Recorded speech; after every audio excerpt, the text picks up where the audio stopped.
Pessoal, bom dia!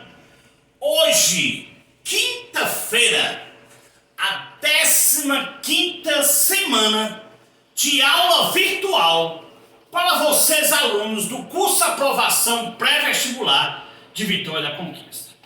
Hoje, quinta-feira, é dia de lista especial, apostila especial.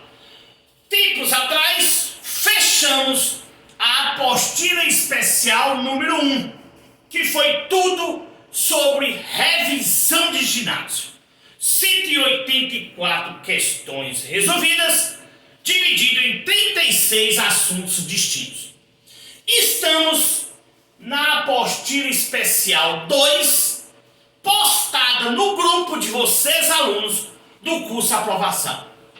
Essa apostila especial 2 é de eletricidade. Tudo sobre eletricidade, dividido em 3 partes. Primeira parte, eletrostática. Segunda parte, eletrodinâmica. Terceira parte, eletromagnetismo. Esta apostila, que foi postada no grupo, com 66 questões, dividido na primeira parte, eletrostática, dividido em 6 itens. Cargas, finalizamos. Eletrização, também. Força eletrostática, finalizada. Campo elétrico, também fechamos. Potencial, energia e trabalho elétrico, que é o 5º item, também tudo fechado. Na aula passada, nós trabalhamos com esta parte extra, que foi campo elétrico e potencial elétrico num condutor esférico eletrizado. Tão importante nos vestibulares e também no Enem. Então, para fecharmos a primeira parte de eletricidade, que é eletrostática, só falta o item 6, capacitores. O item 6 é o último item de eletrostática. Capacitores é o que nós vamos ver na aula de hoje, quinta-feira, para fecharmos tudo do item 1 de eletricidade, da primeira parte de eletricidade, que é eletrostática. Então estamos hoje no 6º e último item de eletrostática. Capacitores ou condensadores. É um conjunto de condutores e de elétricos que armazenam a máxima quantidade de carga elétricas. Armazenar energia, carga elétrica, é a função de um capacitor. Na verdade, nos aparelhos modernos já está até em desuso, mas nas questões de vestibulares ainda pede em suas provas. A função principal de um capacitor é o que? Armazenar energia. Veja que 2 barras exatamente iguais determina um capacitor. Terá o seu polo positivo e o seu polo negativo, como por exemplo uma bateria de automóvel, que tem o seu polo positivo, tem o seu polo negativo. A função dela é de armazenar energia. Nós vamos ver isso em gerador e receptor na segunda parte de eletricidade, que será eletrodinâmica. Neste caso, receptor receptor e gerador, a representação é diferente. Veja que os polos positivo e negativo do receptor, negativo e positivo, do gerador, um é maior que o outro. O positivo é uma barra maior, o negativo é uma barra menor. Quem vai dizer se é um gerador ou um receptor é justamente a corrente elétrica.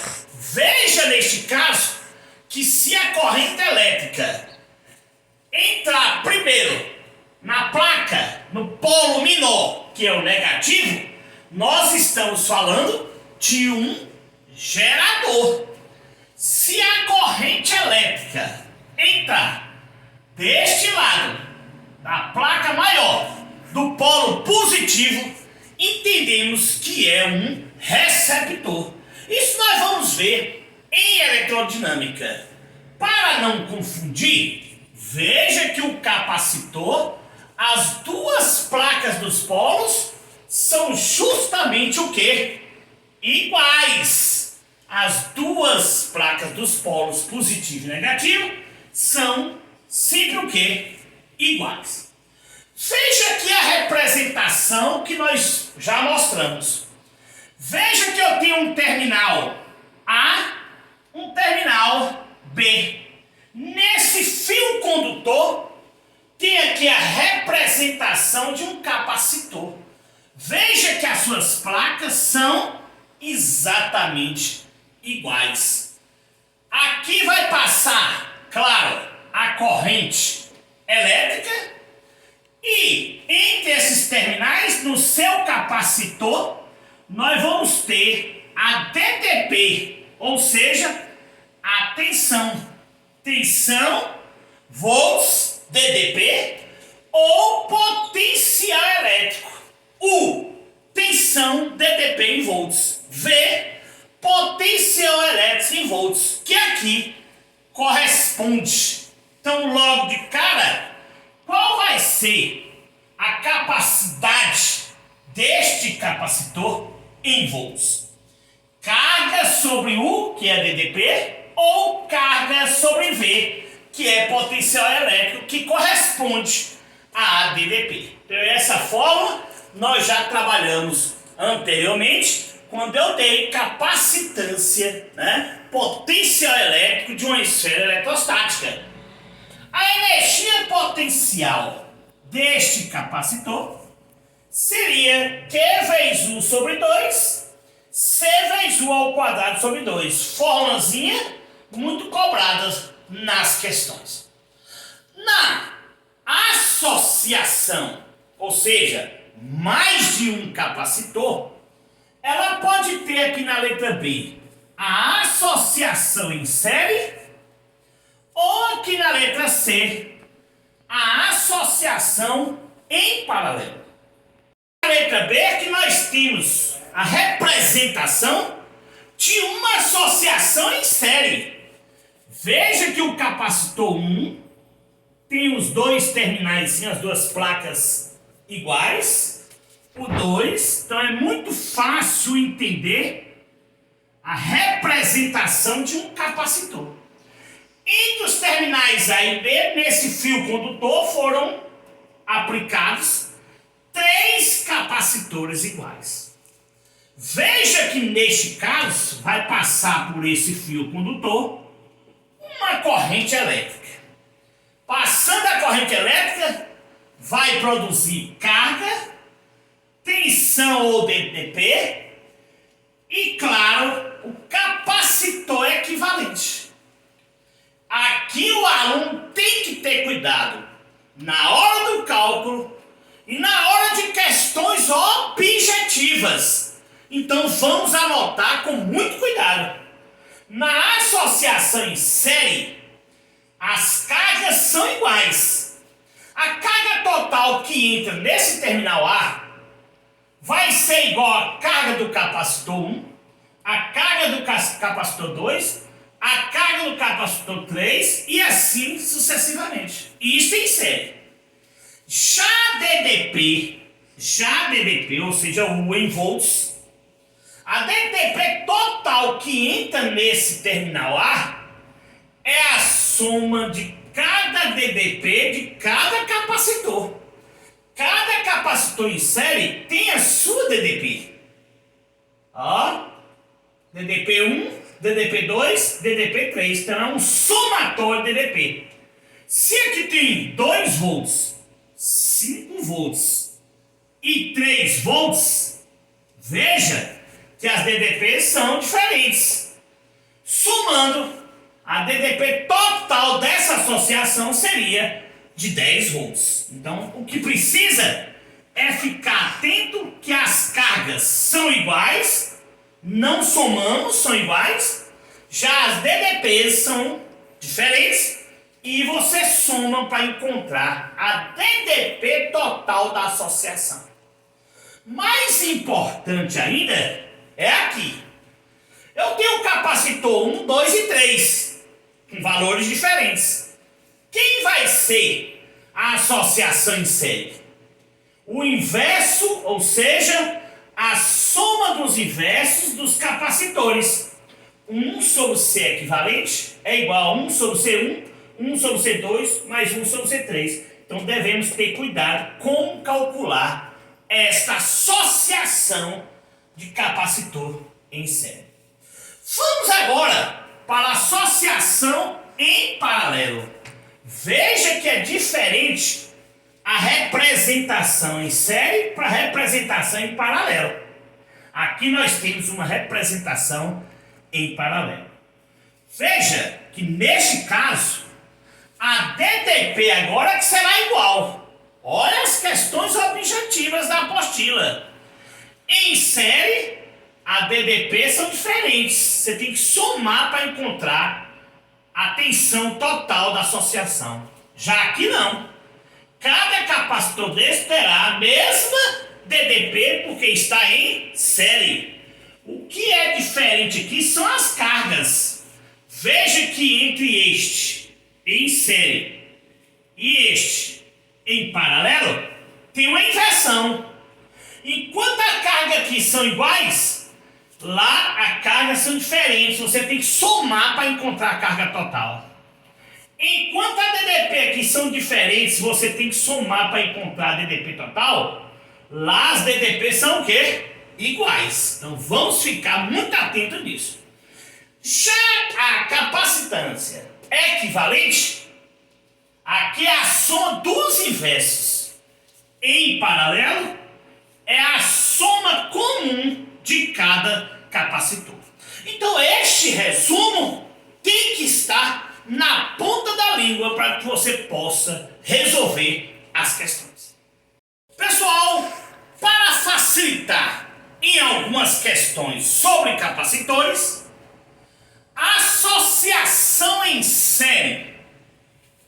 N capacitores iguais. Iguais.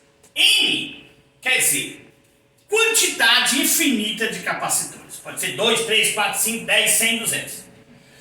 N capacitores iguais, basta fazer isso aqui. O capacitor equivalente seria um deles dividido pela quantidade de capacitores iguais. Se forem somente 2 capacitores iguais ou diferentes, normalmente aqui a gente aplica para capacitores diferentes. Podemos usar esta regrinha.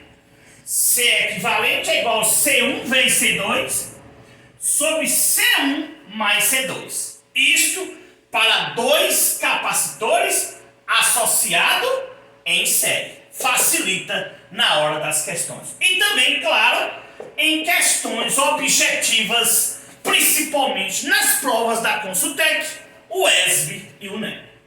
Se a associação em paralelo, N capacitores iguais. Então a gente está somando C1 mais C2 mais C3 mais C4 mais C4. Não? Basta você, ó. Quem será o C equivalente?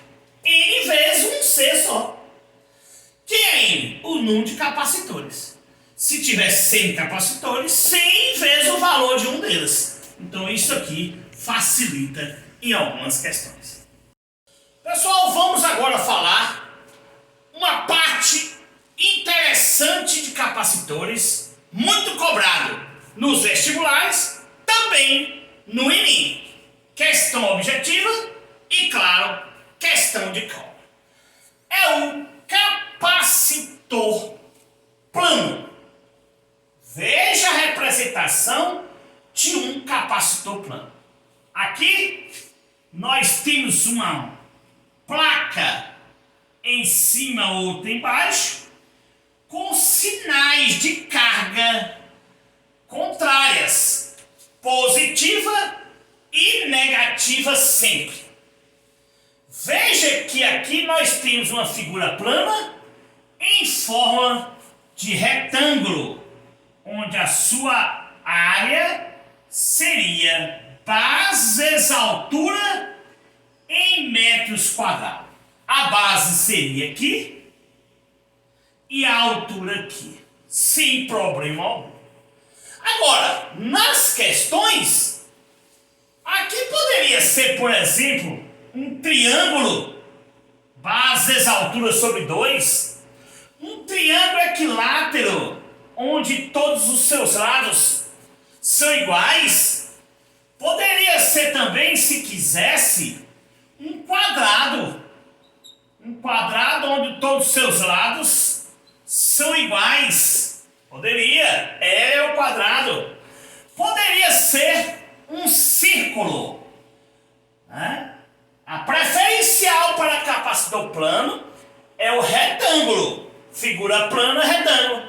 Mas poderia ser sim um círculo em uma questão, onde a área desse círculo seria π vezes raio ao quadrado. Então veja que o capacitor plano, na parte de cima nós temos uma figura plana, nesse caso um retângulo, e na parte de baixo onde ela tem suas cargas. Veja que este fio onde vai passar a corrente para carregar, veja que eu tenho aqui neste lado o polo positivo, que é ligada a essa placa, a essa armadura, e tem um polo negativo que é ligado, ó, a esta armadura.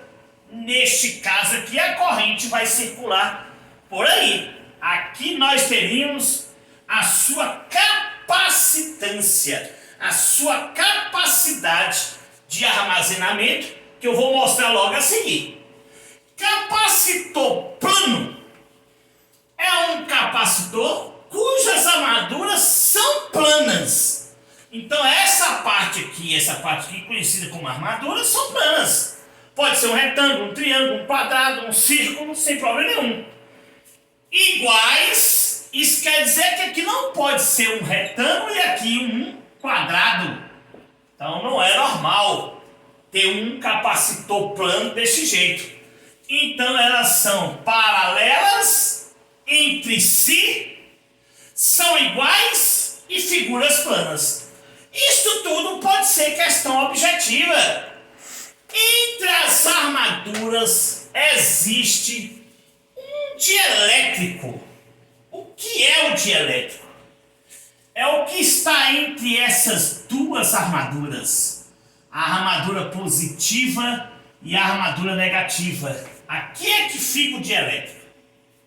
Para impedir o fluxo de elétrons, ou seja, não haverá aqui perda de elétrons para um lado para o outro, porque o dielétrico vai evitar que haja esse fluxo de elétrons. Então, cuidado com essa definição, muito interessante para os cálculos, mas principalmente para questões objetivas. Veja que aqui, nós já vimos lá atrás, que aqui não tem fluxo de elétrons, mas veja que cada uma desta aqui poderia ser considerado do positivo para o negativo, o quê? Linhas de força. Então poderia gerar aqui linhas de força. Vocês lembram lá atrás que essas linhas de força podem gerar o céu, campo elétrico uniforme, Veja que tem questões boas aqui a nível de cálculo. Isso já estudado lá atrás, no dielétrico. Esta capacidade, essa capacitância eletrostática de um capacitor plano é calculado por essa fórmula. É O A sobre D. Quem é O? Permitividade do dielétrico.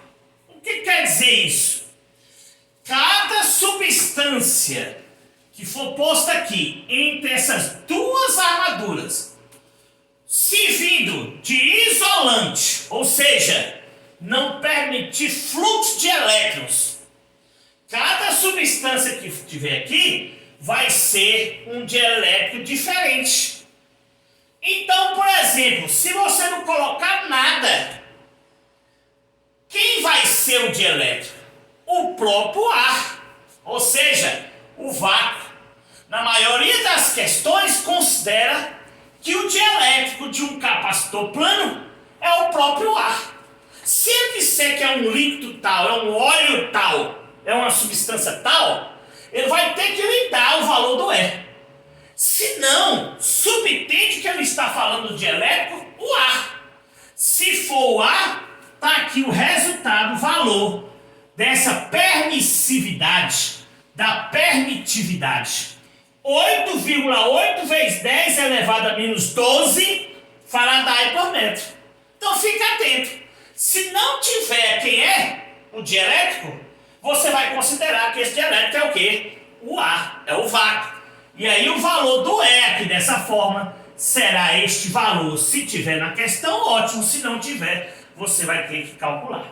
Veja que A significa a área das armaduras que nós falamos anteriormente. Se for um retângulo, base vezes a altura. E D, a distância entre as armaduras em metro. Veja que entre uma armadura e outra tem uma distância D. Então é uma fórmula fácil de ser calculada, mas nem sempre visto nos colégios ou cursinhos particulares. Então vamos ter cuidado. Vocês lembram que eu disse que aqui entre uma armadura e outra pode gerar linhas de força.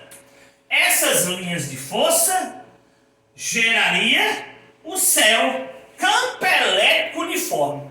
Você sabe que o campo elétrico é igual a força sobre carga. Posso usar essa forma. Também poderia dizer que no equilíbrio, o campo elétrico poderia ser igual a força elétrica, estudado lá atrás.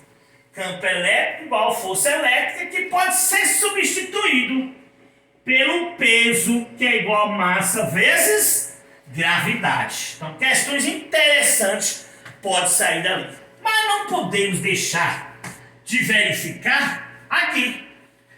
Campo elétrico é igual a densidade superficial, aqui no capacitor, sobre EO. Que é EO? Permissividade do dielétrico que está aqui. Q sobre A vezes EO. Q sobre A vezes EO. Então, neste caso aqui, a fórmula estenderia para aqui. Tá vendo? Q sobre A vezes EO. Então, esta fórmula, quando cai a margem de erro, é altíssima, que o aluno, às vezes, sequer já viu. Campo elétrico, densidade sobre O, ou Q sobre A, que é densidade, é O, sendo A a área das armaduras. Fique atento neste resumo e, claro, tem que ser decorado. Para fecharmos essa parte explicatória de capacitor, uma observação interessante. Relação entre EO e K. Que é EO? Permissividade, permitividade de quem? Do dielétrico. Se for no vácuo, no ar, acabamos de mostrar que vale 8,8 vezes 10 elevado a menos 12 faraday por metro. Quem é K? Constante eletrostática aonde? No vácuo, no ar. K, 9 vezes 10 elevado a 9 newton por metro. Veja que todos os dois nós já vimos. Claro que levando em conta o vácuo. O valor de EO seria este e o K seria este. Mas, para uma questão que não especifique se é o vácuo ou não, a relação interessante é esta. K é igual a 1 sobre 4π vezes EO. Então aqui não precisa ser necessariamente no vácuo ou no ar. Pode ser em qualquer dielétrico. Quando o dielétrico não é citado, subentende que é quem? O vácuo ar. Aí você vai trabalhar com isso aqui. Agora, se for um fluido qualquer, um óleo qualquer, uma substância qualquer, esse dielétrico você não sabe quem é. Então eu posso calcular por essa forma. Então essa relação já foi questão de vestibular e só acerta quem tem cacique, e é você, aluno do curso Aprovação Pré-Vestibular, que é um aluno diferenciado, porque aqui você vê tudo, mãos à obras e vamos para a frente.